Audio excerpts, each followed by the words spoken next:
Hello, Canucks fans. Welcome back to another episode of the Canucks Conversation. Oh, he's pissed. Brought to you by the great folks over at Zephyr Epic. Be sure to use promo code Hockey Season, capital H, capital S, all one word, Hockey Season. That will get you $5 off Pick your it order at ZephyrEpic.com, ZEPHYR Epic. Check them out on all platforms. My co-host Chris Faber has got a pack that he's going to open. My name is David Woodrelli. I'm wearing sunglasses partly because it's very sunny out in Vancouver, as you just saw on camera 3 there, but also because I'm a little pissed off today. Yeah, you are. These are my pissed off sunglasses, Chris. Ooh. And I'll tell you why I'm pissed off. Hold on. Look at what did you pull? Well, I got a Brock Besser card in this set. This is Series 2. They got the Brock Besser in a black skate jersey. And this is a cool one. World Junior Grads. Again, did we just pulled a Leon Draisaitl last time, right? Aaron's collection of Leon Draisaitl cards, he's going to be doing good. He's going to be popular around the Oilers Nation office by the end of this when he gets all these cards mailed to him. What else? What do you got? Okay, you're pissed. Now? Yeah, you're pissed. I know. Go ahead. So I got something to get off my chest, folks. And when you have a platform like this, which we do, I take advantage of it. We're not talking hockey right away. We're not talking hockey right away. Lots to get to. Danny G coming up, by the way. Danny G, yes, of course. Joining us from Elite Prospects. He will be here to talk prospects and not what I'm about to talk about. But I'm very disappointed, sad, heartbroken. A lot of F-bombs. There were a lot of F-bombs, but not on this show because it's a family show. Yep. What I'm talking about, Chris, is my dear co-host and I, Chris Faber, Dave Pedrelli, technical producer is Aaron Bordato. He's not coming with us for this, but Aaron's a little pissed about it too. Aaron is pissed. He shares our frustration. Chris and I wanted to go play golf on Saturday. No, I don't think you're right about that. We wanted to go play golf on Saturday. We were thinking beautiful Burnaby Mountain. Of course, you've never played one that I've frequented as a youth. I love that course. Trying to book a time for Saturday at 7:30 in the morning. Early golf time. It's the best. Is when you're almost done by noon. Trying to book a time. The process is 3 days in advance. You have to call at noon. That's when it opens. We have been calling since noon. It is 12:34. We have been calling nonstop for 34 minutes. I've called 182 times. You got up to 137 or something crazy. Point is we've been trying nonstop. They don't have a hold system, so it doesn't put your call on hold. You have to hang up and just keep trying again and be the lucky person who gets through to book a time. Now we got to do the show. I'll show you, folks. This is all we've been hearing for the past hour. Oh, I hope you get through on this one. If you're going to do this live on the show, this would be great. You're making a quick call, calling Burnaby Mountain. We just want to play a little golf. It's why we need a golf course sponsor. I see Sakaris and Price, and they're always out playing on the same golf course. Oh, there we go. Beep, beep, beep. That's all we've been hearing the last half an hour. I'm not going to keep trying because it's not good radio, but golf course, please sponsor us. Help us get a freaking round. We just want to play. Give me Big Al. As Dolly, Big Al out there. Give me Big Al. Oh, Big Al. Big Al. No, I never met him, but he sent me free drinks last time I was at Whistler Golf Club, which is a gorgeous course, and we would love for that to be the golf course of Canucks Conversation. I love that course. The only thing that freaks me out, I don't want everybody said they talk about this with the Whistler golf courses. They're like, oh, but it's great, like the bears and the nature. I don't want to be golfing and the bears start rolling up on me. I golfed in a Soyuz last year. Got near a bush and heard this little rattling sound. Oh, guy was like, hey, that's a rattlesnake. You shouldn't shoot that shot. It's like, no problem, man. I'm in the rough anyway. Yeah, take a drop, yeah. Although in a Soyuz, the rough is all just dry, dead grass. But anyways. I played with Harm in Penticton last year. I'm excited for that again, so that'll be... I heard Harm didn't do too well. No, I'm glad you got that off your chest. I got to show... Can I show what's on my chest? No, I'm not done yet. Okay. I'm not done yet because this is not the Burnaby that I grew up in. Oh, here we go. This is not the Burnaby that I knew. You're still growing up in Burnaby. And loved. No, I'm not. I'm not in Burnaby anymore. I've migrated. I've migrated away from this. Them and their bad public golf booking systems. Okay. It used to be online, and that was a tire fire in its own way. And then when it was online, people would upcharge and sell them on like Facebook Marketplace. Be like, hey, I bought a round. You can have it for twice the price. Oh, like go screw yourself. Family show. That's right. Look at what's on my chest, though. Oh, the Pikachu! Damn it! The green screen's got me again here, Aaron. Oh, God. Anyways, beautiful Pokemon shirt. All right, let's get to it. We got a lot to get to. Danny G from Elite Prospects, he was a big part of their massive draft guide. He covered all the BCHL guys, and I know he had a lot of in-person viewings on some WHL players as well. So we're going to get a nice little local BC focus later on with Danny G about the draft. And we're going to talk about, because I think this is a discussion that we're going to have this on later in the show. We might transition out of Danny and hop right into this, but the best defenseman in the draft. I'm convinced it's Dmitry Simashev. I've watched a ton of these guys. I think it's Simashev. People on Twitter didn't like that take. No, and one guy saying you were talking about Tom Willander last week. I know I was talking about Tom Willander last week. I like him too. I think he skates extremely well. I never once said Willander is the best defenseman in the draft. You didn't. I never said that. I was going to respond to that, but I don't respond to people anymore. No, once you start, I tell you, Simashev is going to be something special in that Russia factor. Shouldn't worry at all. You know what he's doing right now. We tweeted out on the Canucks Combo account. He's down in Florida. He's golfing. He's listening to Blueberry Fago. If you remember that song. I don't. Good Can't track. even. Yeah. Okay. All right, let's get right to it. Patrik Allvin spoke yesterday for the first time since the Oliver Ekman-Larsson buyout. Lots to get kind of dive into here. A lot of good audio clips. We got them. We're going to run them here on the show. But first of all, what did you take away the biggest out of that media availability? What was the one thing? Because there was a couple things when, like, I was down there talking to Patrik Allvin, and only got one question in because the media, everybody's going in hard. Everybody's cutting each other off at that yesterday because everyone's so excited to talk to the GM. What was the biggest takeaway for you as an outside observer? Because I know what the thing that he said, where we all looked at each other and like, oh, that's big. What was the one thing? I think Tanner Pearson's going to be ready for training camp. That's not what he said. That's not what he said. On track, I believe. We have the clip. Let's run that one right off. Yeah, let's run that off. Just so we're not like screwing up our words. Yes. Aaron, let's hear let's go Allvin on Pearson. Let's hear this real quick. Let's get this video up here. Pearson, the indication that I have got that his hand is healing. He's preparing himself to be ready for training camp. Wow. What? I said, what? We all looked at each other like... Oh, is that the one you were going to say as well? No, I have another one that's bigger than that. But that one, we all looked at each other and said, is this really? Like, that's not anything we've heard anything close to that at this point. I've heard 7 surgeries. I've heard, he just wants to be a family man. He just wants to be able to be a father Tanner to his Pearson. Kid. Exactly. So it's like Tanner Pearson. So now to hear that, hoping to be healthy for training camp, I'm flabbergasted by that. And that's not even my word of the day. I just am. I'm flabbergasted. I don't believe. I hope so. I don't believe it. I don't believe it. I'd love to. I hope that he's able to get healthy, but it seems like, man, you go through 7 surgeries off of what was, supposed to just be a routine hand injury. We'll see. 7 surgeries is no joke, man. Like, think about that just out of context of like being a hockey player recovering. You have 7 surgeries on your hand. Just living life, I feel like, has got to be extremely difficult, let alone coming back and being a professional hockey Which is player. what Tanner Pearson said. Like, it was Tanner Pearson not even 2 full months ago. No, it was about 2 full months ago. End of the season. That he was saying, like, they're like, what about next year? He's like, I'm just trying to be a dad. Like, he's like, I'm just trying to get my hand back. Like, that's what he said. Are we supposed to? I don't know. Like, I don't want to get too conspiracy here, but I just want to hear it from more. Like, I want to hear some more information on this. So let's see kind of what comes down the pipeline. Yeah, as the offseason so that goes was on. one big one to take away for sure. I mean, that we won't spend too much time on that because like I said, I don't know. I hope it's true. I don't know if I believe it.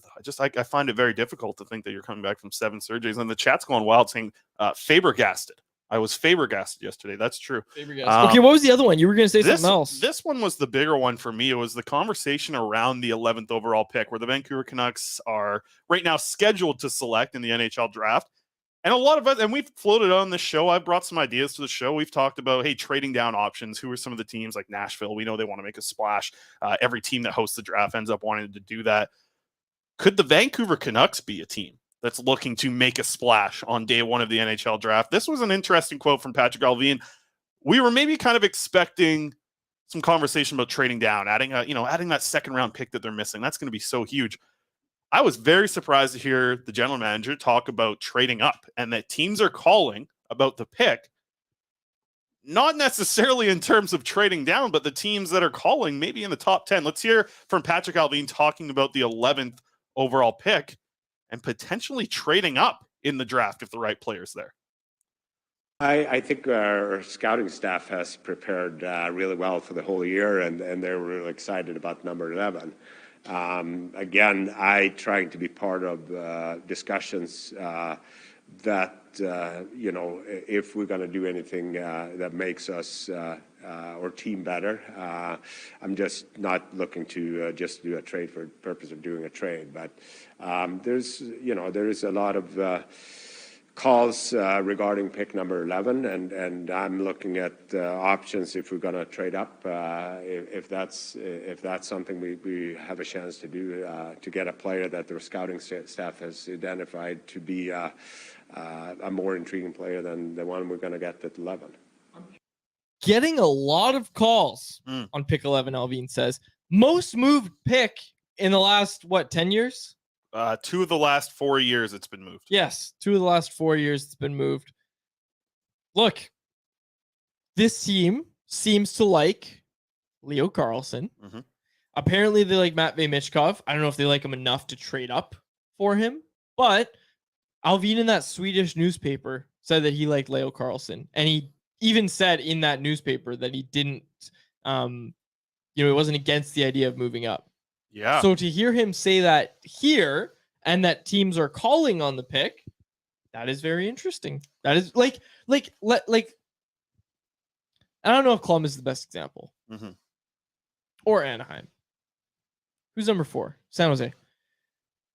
I guess they're not a good example either. But what I'm trying to say is, what if there's a team that looks at it and says, you know what? If we get the 11th pick, and then we're also adding an impact player from the Canucks roster. Like if you package 11th Niels Höglander and, knock on wood, I hate to say it out loud, Archie Seelov's value's got to be as high as it's ever been. I'm just throwing names out there. You know what I'm saying is the Canucks could put together a package where a team's getting a player at 11th that they might like, but also getting like a pretty impactful player. You'd probably have to throw in Podkolzin.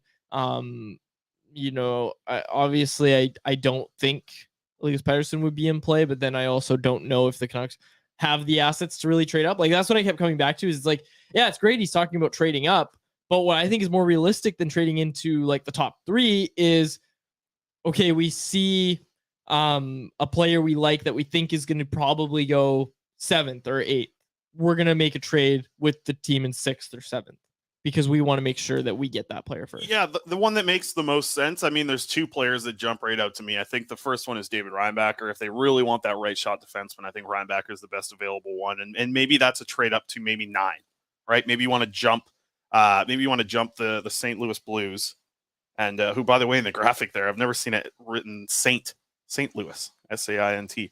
I mean, that might be the team that you might want to jump. Like St. Louis would probably like to add a defenseman. A lot of teams would. And I just don't see it playing out that way. The player that makes the most sense to jump up for is jumping up to 7 and going after Matvei Michkov if he drops to that point, right? Because we don't think he's going to get past the Washington Capitals at 8.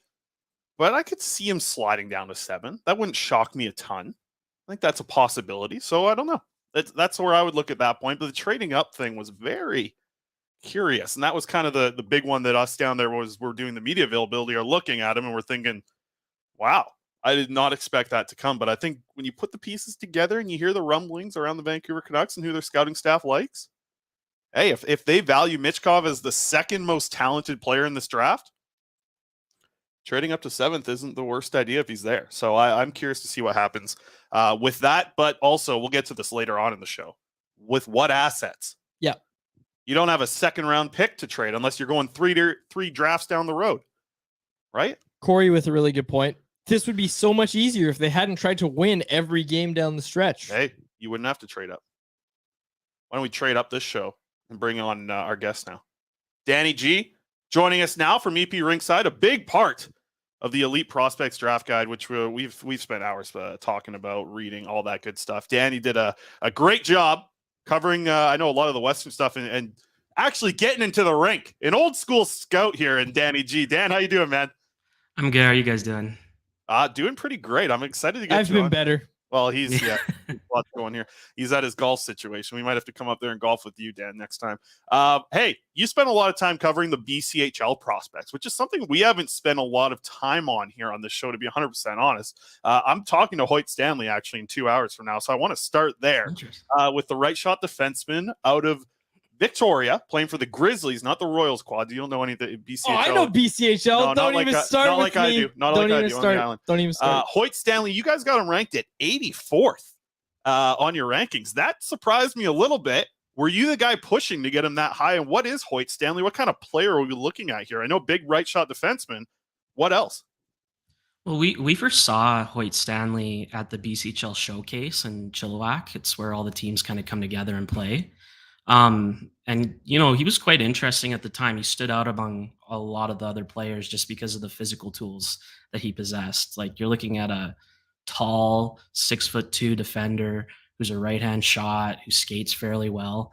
At the time, we were kind of worried about his defensive skating, some of the decision making on puck, but it was worth watching, as the season went on. And as we checked in, it really looked like Victoria gave him the green light to really just run wild with the puck transitionally, which really, it kind of emboldened our views on him, because if you're that big and you can move the way that Stanley can, you can develop those puck skills over time and become a really good defender. Even the problems like defending that we had were kind of cleaned up. The BCHL is kind of like a have and have not league. Like, a lot of the players are kind of not the greatest quality, just to be nice, like the can't catch and release the puck, et cetera, et cetera. But Stanley definitely stands above the rest. And when we look at like what you have as a player, you have like a really good option for a mid-round pick, honestly, raw, but you're gonna have to do a lot of development with him to get him where he needs to be. But those are the type of players you're going to be getting in the 3rd and 4th round. It's a question on everybody's mind, and we keep debating it. Everybody's got a different opinion, it seems. Who's the best defenseman in this draft class? There's valid arguments for Simashev and Reinbacher. In my opinion, it's Simashev, just because, when you're projecting out, you're looking at this guy. He's like 6'4". He skates like Quinn Hughes, frankly, which is just like it's kind of like a unicorn, like in a sense, like, and when you're looking at like what player are you going to have in 3-4 years time, like just pure talent wise, like this guy has ability that can be stacked upon, like the offensive end stuff. He he like manipulates on his retrievals. He's a good transition player. He's physical on the rush. Like, there's just so much to like with him. He kind of went through like the kind of the BS Russia system where you could play in the KHL, you don't really play much at all. You go down to the MHL, it's like maybe not stimulating hockey for him, and the offense is a little bit of an issue, but like just in terms of what he processes. But as we looked at the player down the line, he was a lot better offensively, and I think it's enough to kind of deem him as a top defender. Reinbacher is, with him, you're looking at a guy that's a much safer option, obviously. Plays in a professional league, like destroying, men's professional hockey players in transition, and just and showing really, really strong just defensive habits, like locking down secondary threats, et cetera, et cetera. But I can understand why teams maybe lean Reinbacher because it's just way safer. But I think in 5 years' time, we're going to be talking about Simashev, absolutely eating 32 minutes a night in the playoffs and just being a monster for an NHL club. Yeah, loved it. I saw some cockiness too after throwing hits in like the KHL. He's staring guys down. I'm thinking like, look at this 18-year-old kid doing that. I know that you've said it. I've said it. I think he's the best defenseman in this draft. We're talking about Dmitry Simashev here. I also don't think he's the first defenseman selected in this draft. Who do you think is going to be selected first in this upcoming draft here?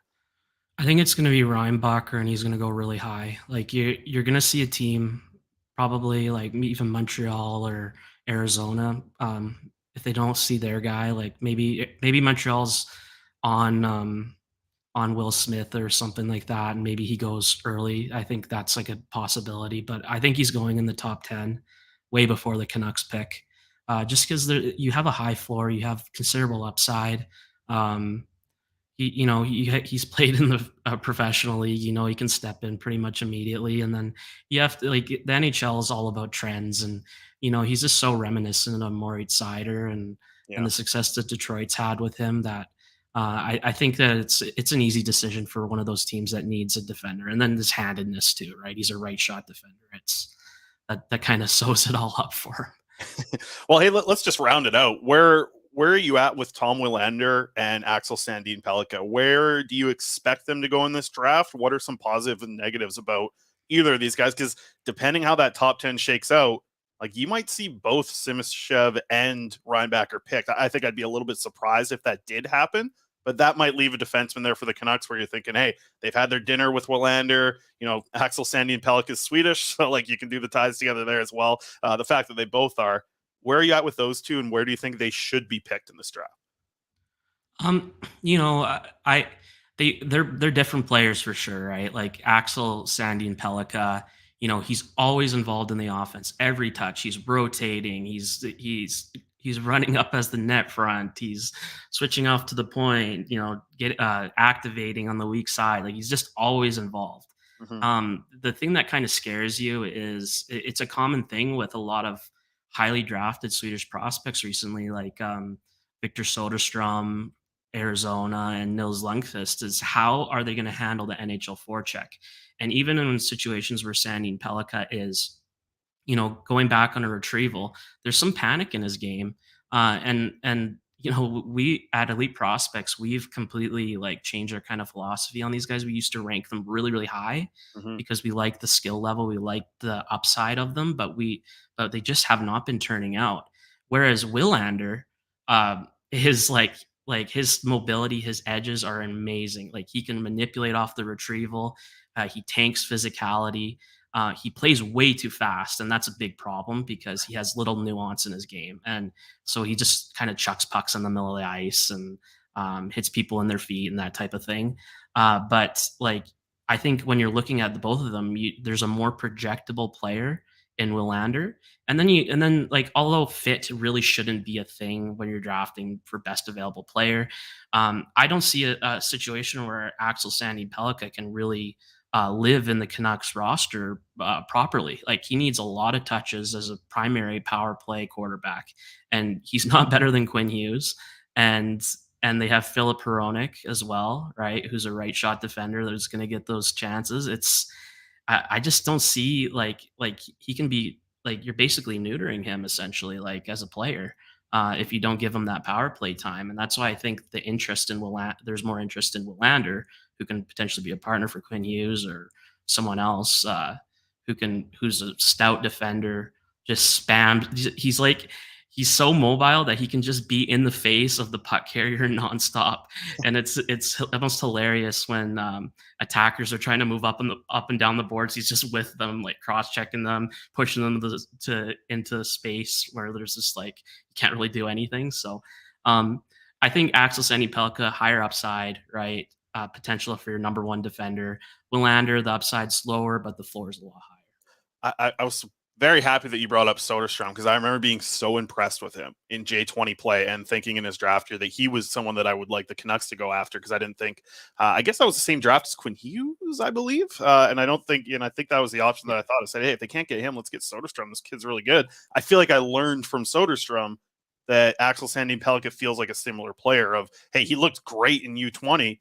His SHL tape isn't very good. Like, I didn't think he was very good in the SHL. I thought he was out of place a lot of the times. Yeah. Defensive He had, liability.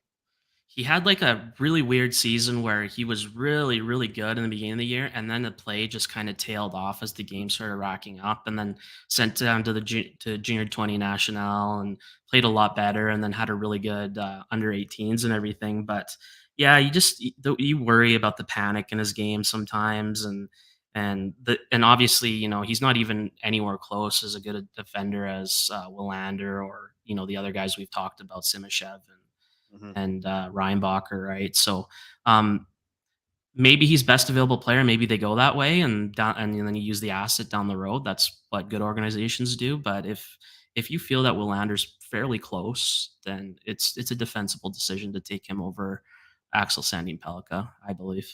What are your thoughts about Will Lander coming to the NCAA? That kind of shocked me a little bit hearing that from the draft combine. Yeah, I love it. I think there's situations in Sweden where younger defenders don't get a lot of opportunity. Like you watched a lot of Elias Pettersson, right? There's a lot of nights when he was, playing 8-9 minutes a game. Not entirely ideal for someone that's developing. Although you're playing against men, right? The NCAA track is amazing. Like all those colleges, their gyms and the infrastructure behind the college is just so immense and so well funded that you're just like in the perfect environment to develop as a player. I think Willander, getting Willander on smaller ice is huge too, right? Like, Right. he's going to be handling, really like it's a good division, right? So he's going to be handling really strong forecheckers, and he's going to be able to use his escapability and everything. So I think it's a good move, right? And I think for translatability wise, it's a plus for sure. I love that he's going to be in the same division as that Leonard, Perreault, and Smith line, who are all going to Yeah. BC. So like that's going to be a tough little challenge for him, and that's going to be a lot of fun as well. Well, hey Danny, before we wrap it up here, just want to get your thoughts on the Elite Prospects draft guide this year. I mean, it's another 1,600 page absolute monster of a file there. How much fun was it working on this year? What were some of the things that you kind of keyed in on? Because I know that just talking from people who contributed to it, it's very much like you bring your information, they bring their information, and it kind of, does JD the one who puts it all together and fits it together? Like, just talk us through like how much fun it was working on that this year. Yeah, it's so much fun, right? Like not only it's just such a exercise of like building the knowledge up and kind of articulating your ideas and it coming together into one big package at the end of the year. It's really rewarding because it's just so much work. Um, like you're going to live viewings, you're watching a lot of tape, writing game reports. We have a database, like a Google Sheets, where we have all the players. We write your game reports in there. We do our grading in there, and then we come together multiple times during the year for draft meetings, which we have all on the YouTube channel, which is fun. And yeah, it's a lot of work, a little burnt out because writing the pages and putting it together is a feat in itself. But like our graphics guy Hans is just incredible, and I think the guide came out really, really well. I'm really proud of it at the end of the day. But yeah, it's an exercise of, of a lot of work, and everyone should check it out if they are able. Absolutely, it's incredible stuff, and I hope a lot of people have. So, what do you do with Daily Hive? You just tell him piss off. You tell Rob Williams you got time for him around this time of year or what? Yeah, I sent Rob a message last month. I'm like, I'm not going to be available. I'm not going to be available for a little bit. I have 30 pages of the draft guide to write on because I'm crossover, but they assign high school hockey region to me, so obviously that's fun hockey to watch sometimes and put that together. But yeah, it's just I think my biggest enemy is not enough time in the day. Yeah, Especially when you have a full-time job and everything. But yeah, like I'm writing some stuff for Rob. I released a defender piece that went over Reinbacher, Simishev, Willander, and ASP, and I'm doing another one right now that's going to look at Nate Danielson, Matthew Wood, Benson, and it's just going to be kind of like the same type of deal, just looking at some players that they were interested in as well. So, Barlow too. Yeah. So, it's as you guys know, a busy time, tiring time, but let's push through it. Yep, you got that right. Well, Danny, we appreciate you taking some time for us, and I guess I'll see you up in Penticton again this year. You making the drive up there for Young Stars, maybe? No, not this year, unfortunately, but I'm going to try to get out from next year. I just have some commitments and stuff, but yeah, definitely the thing that I'm going to be trying to go to. But it Okay. was fun last year. Yeah. Right, well, I owe you some beers. I invited you out last time. And Yeah. you gave one of the best excuses. I might have talked about this on the show.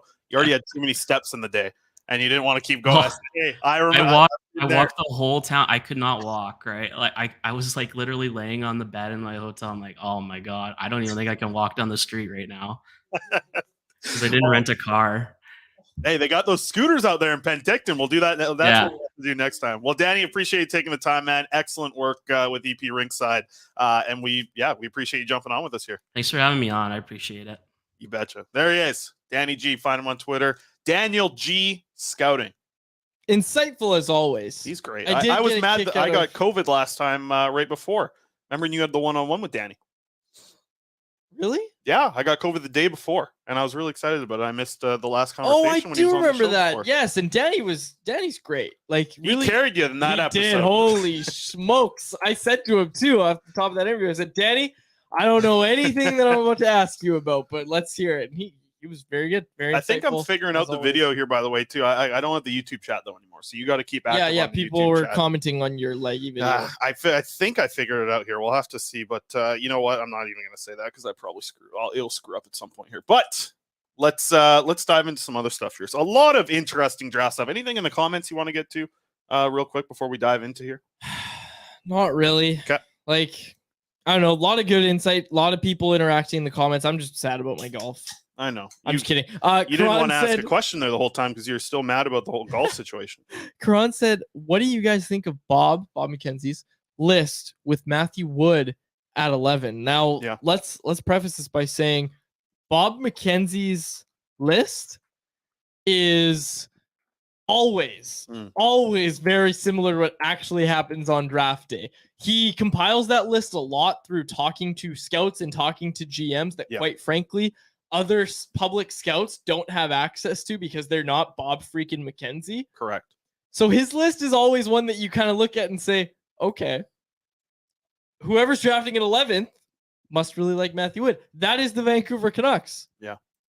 Nanaimo kid, we saw him. We scouted. We went to a BCHL game when he was 16. We weren't impressed. He's improved a lot, though. Seeing there's a Facebook comment asking how baked you are right now. I'm That's why not you have the baked. sunglasses on. I'm not baked. I am not baked. I don't. He's just mad. His eyes are popping out of his head. Yeah, someone missed the here's start of the show. You hear that with, listen, Craig Button's another example, okay? There's sometimes, like, Craig's list, I don't agree with a lot of the time. There are certain players sometimes that surprise you a little bit where, you know, think about how high he was on, let's say, Vasily Podkolzin for a long time. How high he very high up was. there. Hey, watch it. You're there too. I'm right there. But no, like these guys, they're making their lists a lot of the time of the conversations they're having with scouts. You're bang on with Bob McKenzie. Nobody does it more than him. That's why his is so accurate when you see how many actual first-round picks are selected on Bob McKenzie's list. It's very accurate. It's not necessarily like he's going down and, you know, watching hours of highlights every day and watching shift by shifts and all that stuff. He's not doing that. But he's talking to a lot of people because that's the type of connections that he has in the league. So, yeah, it's an interesting player to look at there at 11. But we ran through a little bit of a different exercise here. And I want to get this graphic up. So I drafted, we were on this FC thing. I did the draft again. And I just drafted how I thought it would go. FC Hockey, give them the proper shout out. Well, okay. Everybody's using this tool. Yeah, I know. I gave him the right shout out here. Future considerations. Very nice. It's a good site. So the way that I drafted it, it went Connor Bedard, Adam Fantilli. Don't cut me off again either. Last time the Canucks bought out OEL last time I'm trying to do this on the show, and I don't want it to happen today. So keep your notifications down there. Then I got Leo Carlson going number 3, Matvei Michkov going 4, Will Smith at number 5. Watched a lot of Will Smith last 48 hours. He's something special. I think he's that number 5 guy for sure, unless he was even number 4. David Reinbacher, number 6 to the Arizona Coyotes. Are they still Arizona? I can't tell. But then Philadelphia Flyers with Oliver Moore. Zach Benson going 8 to Washington. Dalibor Dvorsky going to the Red Wings at 9. And then I picked Colby Barlow because I feel like he fits a St. Louis mold a little bit. And that left some options here for the Canucks. So I'm curious. You've read a lot of these articles. I know you're spending a lot of time. You're not watching the video like I'm watching, but you're scouting. You're the Bob McKenzie of the scouting world here in Vancouver. You're reading a lot. As Corey Anderson said, Bob's basically retired at this point, but still the most connected insider. And once are his margaritas out here yet? Margaritas in a can? I don't know. I know they're out in Ontario and all the Maritimes out there. But so the best options I had when I just drafted how I thought the draft was going to go: Axel Sandin-Pellikka, Matthew Wood, as you just mentioned, Ryan Leonard, Dmitry Simashev, and Nate Danielson. Of those 5 players on the list, I'm curious, you can get the chat involved here as well. You got to keep an eye on them. Who do they like of the underlying players that I left available there? if they listen to this show, it's probably not Axel Sandin Pellikka. It's not. And I said, I really hope they don't draft him because I've talked enough crap about ESP. That'd not be being a fit really with the funny if Canucks. that's new number one prospect that you need to cover. Well, hey, favorable coverage out the window with ASP. Really? Yeah, I just say, listen, I'd have to change my ways a little bit and start to get really excited about this player. I just don't like him for the Canucks at 11. That's fair. I mean, like Daniel said, power play specialist. Like, you know who he reminds me a lot of, Chris, is Niels Lundqvist. Well, yeah, he's Victor Soderstrom, he's Niels Lundqvist. There's a lot of similarities in those two players' games. And I think the only thing, and Danny mentioned it, think about how up and down his season has been. Do you really want that with a prospect? Like, you just saw that with Jonathan Lekarmaki. How many ups and downs in a season? You want to, with a guy like the other available players, like I think Matthew Wood, you saw what he just did in the NCAA in his draft -1 season. Or I guess you call it his draft season. But you look at it, and it's NCAA -1 season. But you look at what he did and you say, okay, was there many ups and downs in a guy's season who was basically a point per game before he should even be in the NCAA? So now he's going to come in as an 18-year-old. Maybe he ends up playing center. That's a nice build up there. Like I look at that. I look at Ryan Leonard as well. He's going to BC, Boston College with the rest of his line mates there. The only thing, and man, Leonard's extremely talented. Okay. He's an extremely talented winger.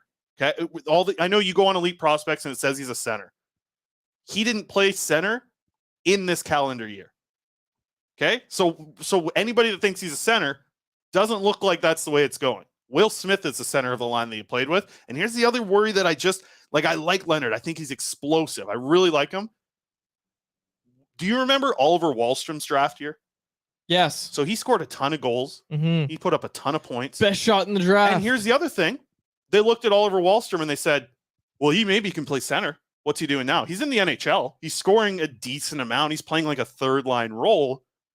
He's also bigger than Leonard. He's 3 inches taller. Like, you know, I see some similarities, I guess, there between Leonard. Leonard's a little bit more explosive, probably better hands, but I don't know if he has the shot like Wahlstrom had either. That was the Quinn Hughes draft year. The big difference I see in the shot is Leonard's got a really quick release, really good hands that gets into that quick release, but Wahlstrom has that power that you need to beat NHL goalies. You know, they talk about like a heavy shot. I don't know if Ryan Leonard has the heaviest shot. He's got a really quick shot. It's a really good shot, great release, good hands to deceive away from defenseman sticks and bodies and be able to get shots on net. That's really impressive. But I'm sorry, he's a winger. He is a winger. I don't know how soft Ryan Leonard's shot is, but I would also argue that a quick release is probably more important at the NHL level than sheer speed. Right? Like, I think you can make an argument for both because I think what I'm talking about with Wahlstrom is he's got a heavy shot. Yeah, but so did Reed Boucher. Yeah.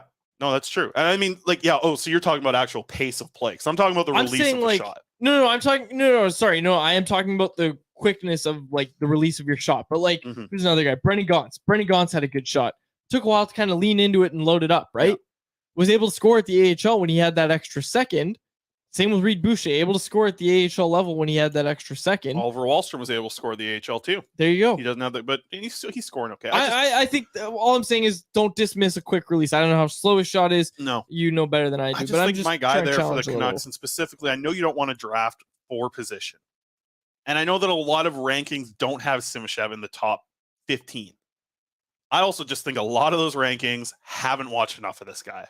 This guy is, I mean, Dmitry Simashev projects as a number one defenseman. I really like this player for the Canucks at 11. That's who the chat went with. And keep in mind that Danny G just described him as a unicorn and said he skates like Quinn Hughes. And he's also, 6'4"? It's scary, man. Like, how can you not want to go for that guy? That sounds like high upside. Sounds like there's some real tools there. That's my pick out of those ones that you had. Here's what I thought. Let's circle back to what we said earlier in the show. What if Matvei Michkov is there at 7th overall? What could think about a package the Canucks could put together to go from 11 to 7? Because Michkov, I tell you what, if you can get him to North America in 3 years, he's going to be the perfect line mate for Elias Pettersson. Your top line is now in the conversation to be one of the most dynamic in the NHL for years to come. If you have Michkov and Pettersson as the top of your lineup. And look, we saw the report from Dollywall and Drance that the Canucks wouldn't be scared off by the Michkov Russia factor and all that with Michkov, that everything surrounding that. He's going to be in Nashville next week, by the way. So make sure you say hi to him. I will. If you see him. But they wouldn't be scared off by that. And I think it goes back to what we were saying about I'll see Simashev a lot easier. He's 6'4", he's a monster. He's 84. Right at your eye level. With Michkov, we've talked about it. It's gonna suck that he's still signed in Russia for so long. When he eventually comes over, he's gonna be 21. Like, yeah, it sounds like it's a long time away, but people said the same thing about Vasily Podkolzin. He's in the AHL right now, and nobody's saying, "Oh, well, we shouldn't have made that pick because we needed him to be in the NHL sooner." Stop That's not shortcuts. The worry. The worry is how he develops in the KHL. Sure, because you don't do much developing. With Podkolzin, you could make the argument that his development was hurt because of the time that he was getting in the KHL. Yep. Here's the difference. It's that extra year, man. That extra year of the contract on Michkov is going to, I think, in my eyes of just understanding the KHL, how it's operated, how they play their players, I think Michkov is going to get a lot more ice time. I think Michkov is going to be looked at as a player that the KHL is very much promoting. He's going to be on that SCA team. He's going to be used a ton. He's going to be all over the highlights when they're tweeting out KHL stuff. He's going to be all over their website. Podkolzin wasn't that. Okay, they know that they have Michkov, and the fact that they got him to stay for 3 years, get that extra year of development, call it that development, or call it like the year where he's the big pro in the KHL. I think he's going to have a little bit of a different development path than Vasily Podkolzin. I think you can almost see that in his draft year as well, the way he was used. There's Drance discourse in the YouTube live chat right now. Yep. Someone compared him to Squidward from SpongeBob. Same hair. I was pointed out. I like Drance, for the record. Drance always been very nice to me. I know. I think I'm riding with him up to Penticton. I was very allergic to his dog, so I was going to dog really? sit for him. You know this story. I was going to dog sit for him. But he's got a doodle. Those dogs are... He does, and you know what? This was months before I got little birdie boy, so I was all freaked out thinking, oh my gosh, I'm allergic to the doodles. The ones that I'm getting. He's got a Bernedoodle. I've got a Cavapoo. Cavalier Spaniel Poodle. So I was about to babysit his dog for a weekend. So excited. It was going to be so much fun. And, they leave. Cough. Like, yeah, I'm good. And then my face swells up. Oh, it was horrible. I felt so bad. I wanted to watch his dog so bad. Yeah. But I couldn't. It's a good dog. Your dog's doing good too. My dog's great. Getting big. Yeah, he's a little unit. Yeah, he is a little unit. People keep commenting because I keep... You ever checked in on the brothers and sisters? His litter? No. You never heard about that? You don't follow them? They don't have their own Instagrams either? No, I don't think so. I don't know. Jeez, Bert's living the best life then. He's got his own IG and everything. Bert's got his own Instagram. Well, he's more advanced than the other let me quickly wrap up the draft up with this. Okay, Ryan Leonard, Gabe Perreault, Will Smith. Watched a lot of them over the last 48 hours just because I gotta watch it. Like Will Smith, I tell you what, man, the way this guy plays the game is at such a high level of intelligence. I mean, I tweeted out a play last night. It's bonkers to watch this guy handle the puck with pace, which is such a big thing for getting to the NHL level. And like I said, Ryan Leonard was, very impressive hands, really impressive hands. And I'm not just talking about deking around guys, but it was about the shot. He's got really good hands on creating a quick release. Be interested to see what happens with him. But like I said, he's not a center. He's playing right wing. Okay.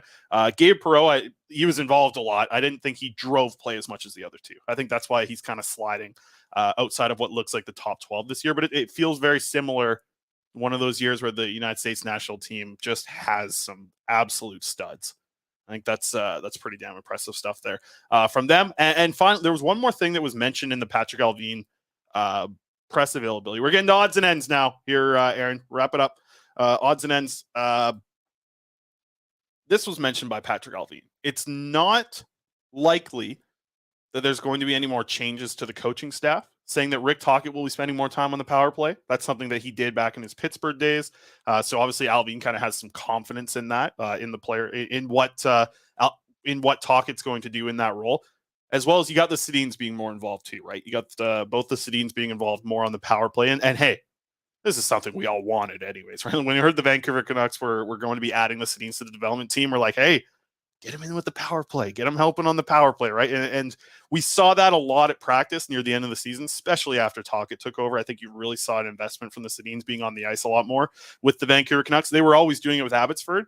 Really saw a lot more of that, at least from my time at practice, watching the Sedins spend more time with the Rick Tocchet's, coaching staff there that they had together. And not really much about Sergei Gonchar. It sounds like he's going to be just like, Allvin didn't really say he was going to be like more involved but I think just like more consistent, and they kind of have like a plan set up for him. So that'll be good for the defense core as well as Adam Foote rounding that stuff out there. So that's all I got from the Allvin stuff. Anything else? What's going on in the chat? I got no chat. I'm feel like I'm lost. I'm trying to get the video to work a little bit better here. I think it's working a little bit better, but still chipping away at this YouTube stuff, man. I think it was Kron. Someone asked a good question. Kron's always how long would Simashev be stuck in the KHL for? And then a bunch of people asking for a Burt Chem, which I will get pulled up. So 2 years left with Simashev. Here's the other thing: he's not with Ska. He's with Locomotive, so they're going to play him. They played him a lot. They don't play defensemen in the KHL at 17, 18 years old. He was playing in the KHL. Here, let me get this stat up here. When Simashev was on the ice in his 18 KHL games, his expected goals for, so the control of expected goals for, 52.7%. So a positive control of expected goals when he was on the ice in the KHL. Really impressive stuff. The only thing that kind of worries you a little bit, and we got the stat up here on the screen. Not anymore. Bert's getting out. There goes Simashev. He's gone. 1 goal, 9 assists in his 29 games of the MHL season. Picked it up in the playoffs, okay? Started scoring in the playoffs a little bit, add a little more offense there. So don't be so worried about this guy. He's a defensive defenseman who's got a lot of potential to grow that offensive game. Listen, really like this kid. I would be very happy if the Canucks drafted him at 11. So we'll wrap it up. Anything else you got? Burt is sleeping soundly. He's always, is he ever not sleeping? Have you ever caught a camera where he's like looking about and getting ready to go? Big time. It takes screenshots too. So I have a lot of pictures I'm sure you do. of him because it every time there's like movement, right? So sometimes he readjusts and you see him, moving around in there. Yeah. Anyways, and he has this new thing. What do you think? Call the golf course after this or what? Yeah, I'm going to call right now. Let's figure it out. Okay. Yeah, we're done. I'll talk about Burt another time, I'm sure. We'll wrap it up there. First, it's the poll question. Oh, let's do it real quick. Let's do it real quick. Our poll question brought to you by Atlas Goods.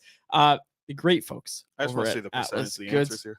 Go to atlasgds.com. Use promo code CC15. That will get you 15% off your first order of pop rinds, the best fresh pork rinds, straight from your microwave or air fryer. Fabulous, delicious, warm air fryer, warm pork rinds right from your air fryer. Our poll question today. Let's say that these are the best players available for 11th overall. Who are you drafting at 11th? Ryan Leonard, Dmitry Simashev, Willander, or ASP. Yep. And as always, I'm angry, which you put in brackets. Goaltenders. I voted Dmitry Simashev. Number 1. That's the highest votes. Vote getter.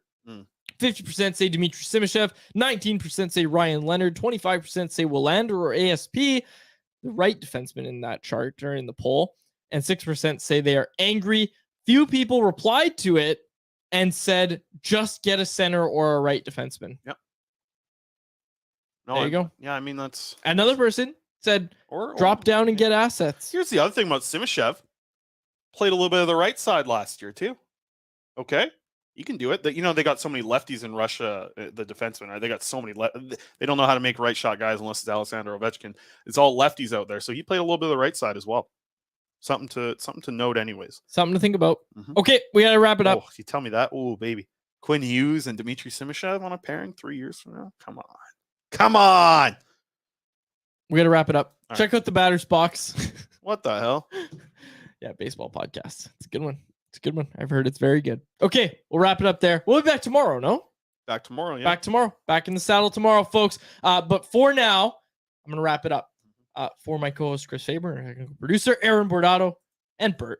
My name is David Quadrelli. Thanks again to Danny G of Elite Prospects and Daily Hive for joining us. Hey, watch it. Courtesy of Zephyr Epic. That's all for now, folks. We'll see you tomorrow, 12:30 p.m. Friday afternoon. Enjoy the sun, folks. My name is David Quadrelli. Thank you so much for listening to another episode of the Canucks Conversation. Thanks for listening to Canucks Conversation. Hit the subscribe button to never miss an episode. How about keep it to a thank you, Jim?